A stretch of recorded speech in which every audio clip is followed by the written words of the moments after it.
চলে যান, চলে যান। মাথা প্রথম ফিঙ্গারের কাজটা সেরে নাও, যাও।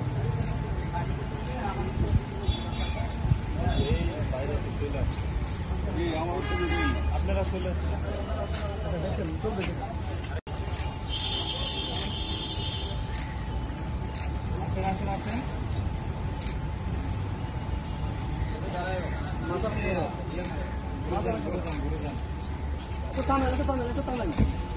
ঘুরে যান, সোজা চলে যান।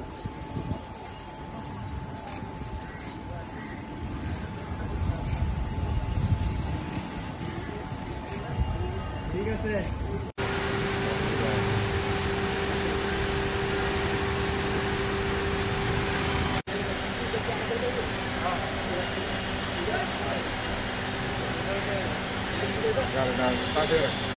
আজকের এই ব্রিফিং এর বিষয়বস্তু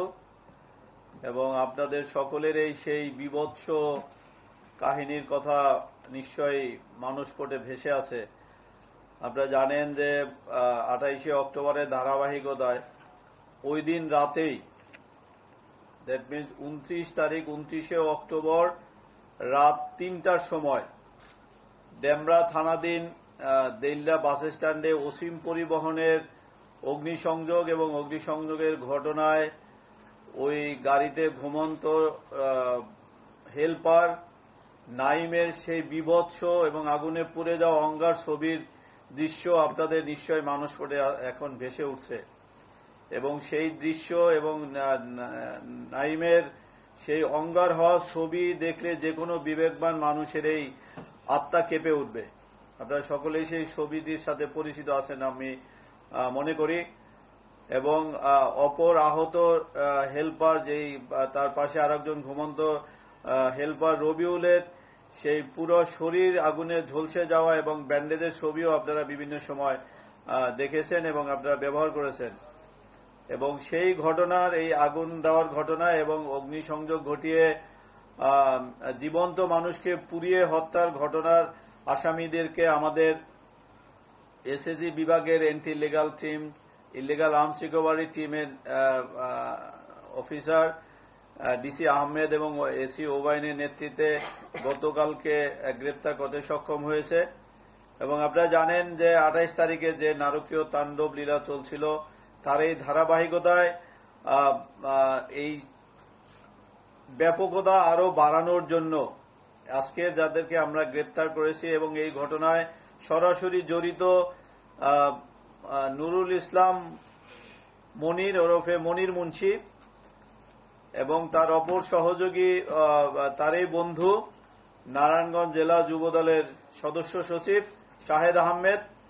এবং আরেক যুবদল কর্মী এবং মনিরের ড্রাইভার সোহাগকে আমাদের টিম গ্রেপ্তার করতে সক্ষম হয়েছে এবং আপনাদের অবগতির জন্য জানাতে চাই যে ওই ধারাবাহিকতা অব্যাহত রাখার জন্য এবং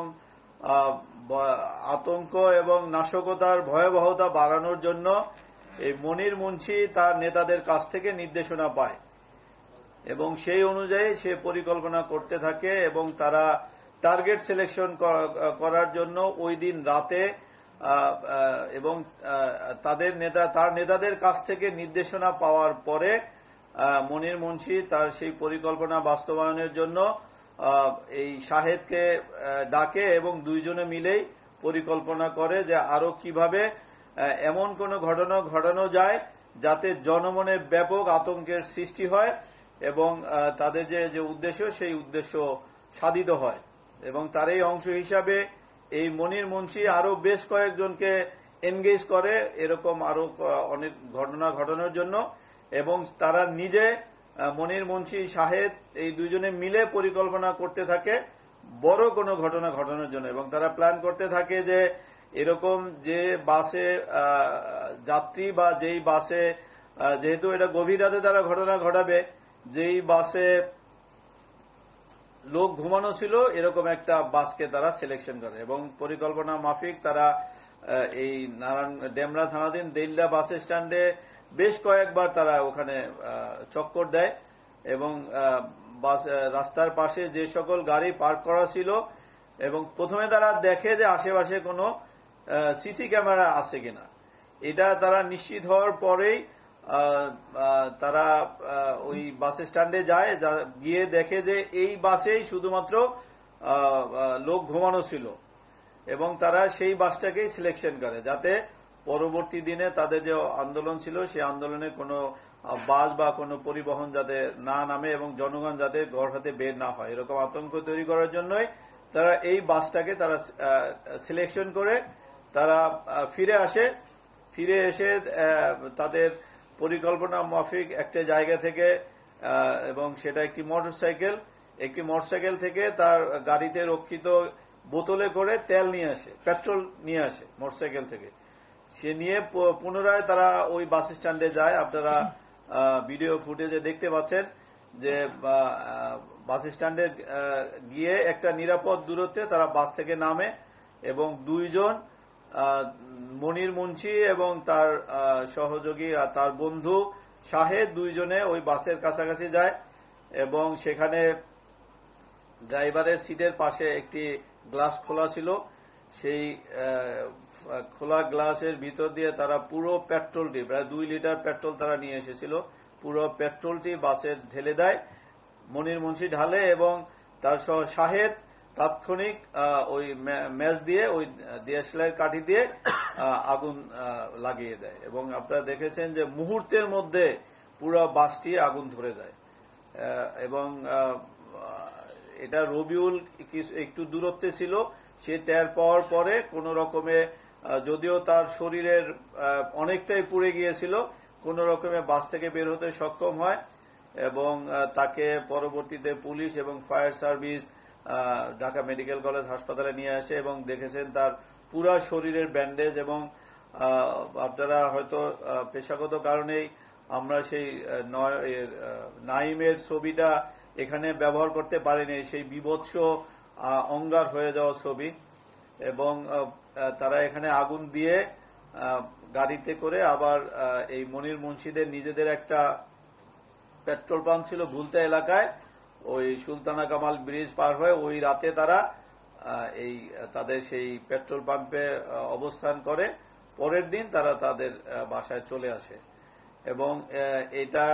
করার জন্য আপনারা জানেন যে এই মনির মুন্সি পরের দিন সকালে তার ড্রাইভার সোহাগ যখন বিভিন্ন ইলেকট্রনিক্স এবং প্রিন্ট মিডিয়ার মাধ্যমে তাকে এই সংবাদটি দেখতে পায়, তখন সোহাগ তার ড্রাইভার সে তাকে এই বিষয়ে জিজ্ঞেস করলে সে তাকে অভয় দেয় যে কিচ্ছু হবে না, কোনো কিছু হইলে তোর ফ্যামিলিকে আমি দেখে রাখবো, কোনো সমস্যা নাই। এবং এইভাবে তারা, আমাদের টিম যখন এটা কাজ শুরু করে, আপনারা জানেন যে ডেমরা থানায় পরের দিনে মামলা হয়েছিল এবং এটা একটা ক্লুলেস ঘটনা ছিল, অ্যাবসোলিউটলি ক্লুলেস ঘটনা। এবং আমাদের টিম এই দীর্ঘদিন ধারাবাহিক এবং নিবিড় তদন্ত শেষে প্রথমেই আমরা এই একটি গাড়িকে শনাক্ত করতে সক্ষম হয় আমাদের টিম এবং সেই গাড়ির সূত্র ধরেই আমরা এই আসামিদেরকে গ্রেপ্তার করতে সক্ষম হই। একই সাথে আমরা সেই গাড়িটাও, যে এই আগুন দেওয়ার ঘটনায় যে গাড়িটি ব্যবহৃত হয়েছে সেই গাড়িটিও আমাদের অফিসাররা জব্দ করতে সক্ষম হয়েছে এবং আমরা তার নির্দেশদাতাদের নামও আমরা পেয়েছি। আমরা নির্দেশদাতাদের গ্রেপ্তারের জন্য আমাদের টিম তাদের অভিযান অব্যাহত রাখছে এবং আজকে আমরা এই আসামিদেরকে বিজ্ঞ আদালতে রিমান্ডের আবেদন সহ প্রেরণ করেছি। আমরা এই নির্দেশদাতা সহ আরো তাদের যে সকল পরিকল্পনা ছিল সেগুলো আমরা উদ্ঘাটনের জন্য আমাদের টিম কাজ করবে। Thank you so much.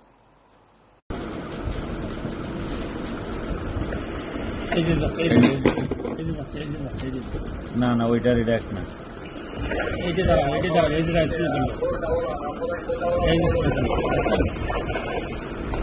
এটাকে তো কালো, হ্যাঁ আসলে ওইটাই, না না না, আসে এটা না, 3টা 3